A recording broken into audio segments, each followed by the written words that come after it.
So hello guys, in this video we are going to learn how to use multiple charts simultaneously on TradingView. So first of all, open any web browser on your computer and then search for tradingview.com.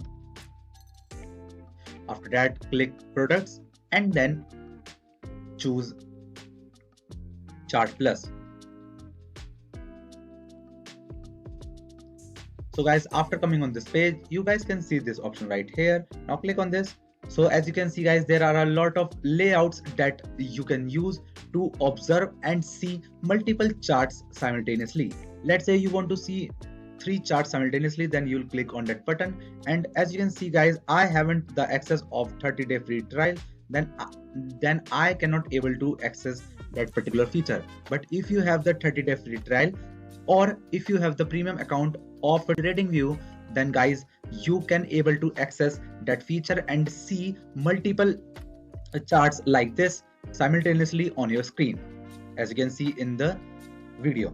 So that's how you'll see multiple charts at the same time. So that's it for the video guys. If you find this video helpful and interesting, then please share it with your friends and also subscribe to our channel for more future videos. And thanks for watching.